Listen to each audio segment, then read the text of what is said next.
Bismillahirrahmanirrahim. Assalamu alaikum dear students. I'm your teacher Miss Zaini from Wise School.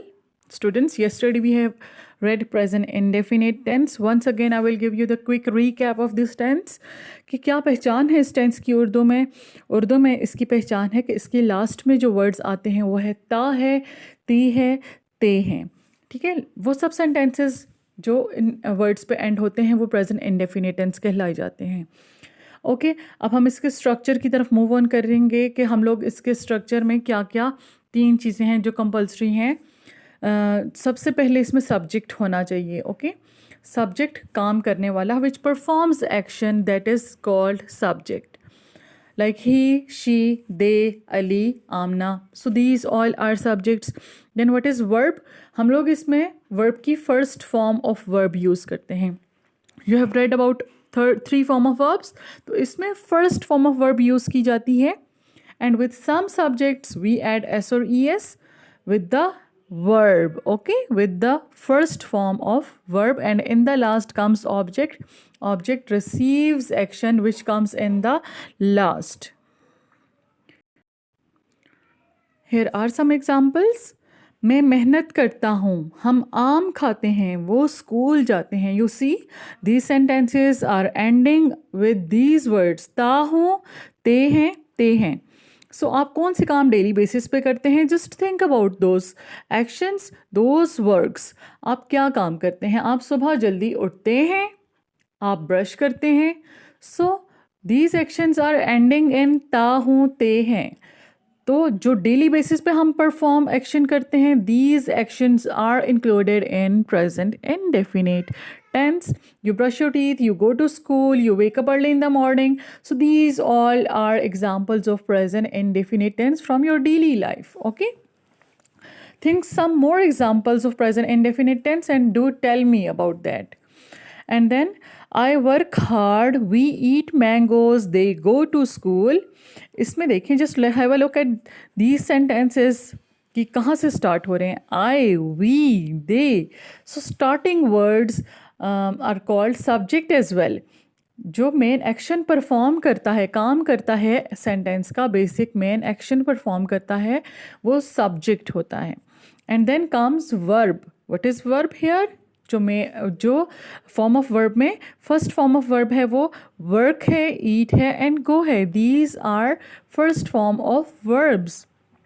So we use first form of verb in this tense. And then hard, mangoes and school जो last में आ रहे हैं, they are coming in the last. So these are objects. Keep it in your mind that subject comes in the start and object comes in the last, and verb represents the main action of the sentence. Now move towards the next part. हम लोगों ने इसके simple sentences किए थे yesterday. Now we are moving towards negative and interrogative sentences. In negative and interrogative sentences, we use do and does. Do and does are helping verbs. Okay, do and does are helping verbs of present indefinite tense. In present indefinite tense, for negative and interrogative sentences, do and does helping verbs are used. You all know that what are negative sentences? Negative sentences वो जिसमें नहीं का word आता है, जिसमें आप deny करते हैं. एंड इंटेरोगेटिव सेंटेंसेस वो जिसमें क्वेश्चन होता है, in which there is a question, that is interrogative question, the interrogative sentence. You see यहाँ पे आपको प्रेजेंट इंडेफिनिट सेंटेंस बनाने का स्ट्रक्चर बताया जा रहा है. ठीक है, first is positive sentence. You can see the positive plus sign.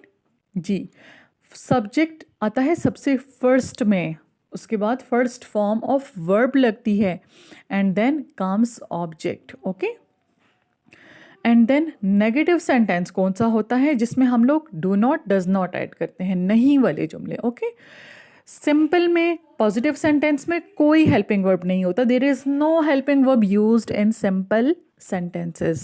In positive sentences there is no helping verb used, but in negative and interrogative sentences we do use helping verbs. What are these helping verbs? Do and does. These two are helping verbs. जो negative sentences हैं उसमें subject के बाद do and does not use किया जाता है. And interrogative sentences में do and does start में लगता है. जितने भी इंटेरोगेटिव सेंटेंसेस हैं they all start with the helping verb. So present indefinite के क्या हेल्पिंग वर्ब्स हैं? Do and does. So first of all you need to know do does use किसके साथ करना है. With which subject you use do and with which subject you use does. So first understand that with which subject we use does. The word does only comes with singular nouns and pronouns. You see he, she, it, these are singular pronouns. Single का मतलब होता है one. अगर आपका subject one person से start हो रहा है. If it is just singular, then what is the helping verb? Does. Does is the helping verb. Is it simple? Yes, it is very easy. Just keep your mind present. And then do किनके साथ लगता है? Do helping verb is used with all plural nouns and I and you as well. दो चीज़ें आप अपने mind में रखिए कि प्लूरल्स के साथ हम डू लगाते हैं और दो और प्रोनाउंस याद कर लें. You and I and you plus Plurals के साथ हम डू लगाते हैं. Okay. So these two are helping verbs. Keep it in mind. Does is used with singulars and do is used with plurals plus I and you. So here is the negative sentence structure. सबसे पहले मैंने आपको बताया subject आता है, then do, does not, then first form of verb, and then in the last comes object. So the not word is used for denying. When you not agree with something, then you use not. Okay. So here are few examples. He does not speak English. हमने subject he के फ़ौरन बाद does not लगाया. क्यों लगाया does? Why we have add here does? Because subject he is singular, one person. So next sentence, number 2 sentence is they do not come late. So you see we have add here do. Why we have added do? Because subject is plural. हमारा subject इसमें क्या है जो start में है? they. That is plural subject. And next sentence is she doesn't complete her work. He doesn't write a letter. He doesn't learn AutoCAD. So he, she, these are singulars. जो एक होते हैं subject उसमें form of verb में हम लोग s और es add करते हैं. उसी तरह से हम लोग उसमें का helping verb भी does use करते हैं. ठीक है. और डस के बाद जब जो फॉर्म ऑफ वर्ब लगाती है उसमें से एस और ई एस रिमूव कर देते हैं. क्यों रिमूव किया? बिकॉज उसने अपना एस या ई एस डू को दिया और वो डस बन गया. Here you see they do not come late. तो हमने यहाँ पे they do not comes late नहीं लिखा. सेकेंड सेंटेंस में हमने लिखा they do not come late. And then first sentence में he does not speak English. यहाँ पे हमने स्पीक के साथ एस या ई एस ऐड नहीं किया. हम लोगों ने क्यों ऐड नहीं किया? क्योंकि उसका एस या ई एस डज़ के पास है. Okay. Does he has take away the S और E S of the verb. जब हम लोग डज़ लगाएंगे देन फॉर्म ऑफ वर्ब में एस या ई एस कट जाएगा. Okay. Is it clear? Keep it in your mind. Here are few examples of interrogative sentence. Interrogative sentence का structure समझ लें. Let's go through it. Do and does. These helping verbs ये start में आते हैं. जितने भी question sentence हैं वो helping verbs से start होते हैं. Present indefinite के helping verbs do and does हैं. तो start में हम लोग कोई एक helping verb लगाएंगे. We will use just one helping verb in the start and then comes subject. And then first form of verb and in the last comes object. Here are few examples. Do I write a letter? Does he speak English? Do they come late? Does she complete her work? Does he write a letter? Does he learn AutoCAD? Does it contact? So you see in all these sentences we have added do and does. You have to use it accordingly. If your subject is singular, it is one person, then you will use does. If it is plural, you will use do. Here is your homework. ये आपने अपनी NEET copies पे लिखना है.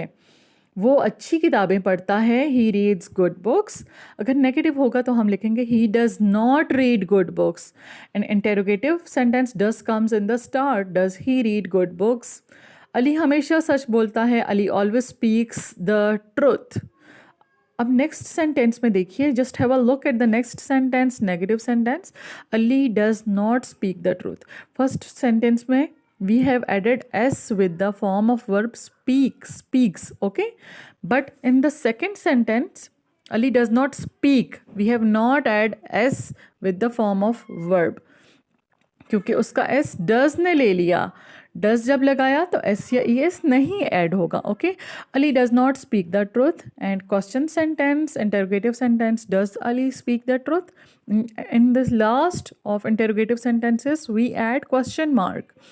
सो वो वक्त पर school आते हैं, they come to school on time, and this is the plural subject. आपने देखा दे प्लूरल को शो कर रहा है, ज़्यादा लोगों को शो कर रहा है. जैसे बॉयज़ ज़्यादा बॉयज़ को, चिल्ड्रन ज़्यादा बच्चों को. सो जितने भी प्लूरल सब्जेक्ट्स हैं उसमें हम लोग डू लगाते हैं helping verb. They come to school on time, they do not come to school on time, do they come to school on time. आप हर रोज़ नहाते हैं. देन आपको मैंने बताया 2 वर्ड्स और याद रखिए. Just memorise 2 more words, I and you.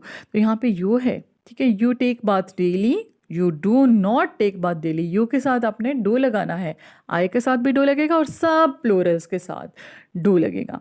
And do you take bath daily, in the end question mark. तोते बातें करते हैं, parrots talk, parrots do not talk, do parrots talk. So this is your homework and this is your activity. आपने इसको देखना है, fill up करना है. जो ब्रिलियंट बच्चे हैं वही इसको फिल कर सकते हैं. Okay, just have a look, I will send you this the picture of this activity. आपने फिल करना है कि स्टार्ट में अगर पूछा जाएगा कि आपने डू एंड डज से स्टार्ट करना है, ठीक है. If your subject is plural और यू और आई इनसे स्टार्ट हो रहा है, ये प्लूरल सब्जेक्ट से हो रहा है, देन आपने स्टार्ट में डू लगाना है. Do you like pizza, and answer में आप लिखेंगे yes I do. And then second, you see, sentence is starting with she. She cook, does she cook dinner? Start में डज लगेगा क्योंकि हमारा सब्जेक्ट शी सिंगुलर है, वन गर्ल है, एक पर्सन है. Then does she cook dinner, आप लिखेंगे no she does not. No के लिए does not and do not add होगा, एंड येस के लिए do and yes I do, and yes I no I do not. Okay, so no के लिए हम लोग do not and does not use करेंगे, एंड येस के लिए डज एंड डू यूज़ करेंगे. Yes I do, yes she does not, like this. तो आपने इसी तरह इस शीट को फिल करना है. This is your sheet. I hope you will do it, and if there is any question you can ask me again. I'm here to clarify you all your misunderstandings. Okay, if something is not clear you can ask me. Take care of yourself. Goodbye. और लंबी बन गई है.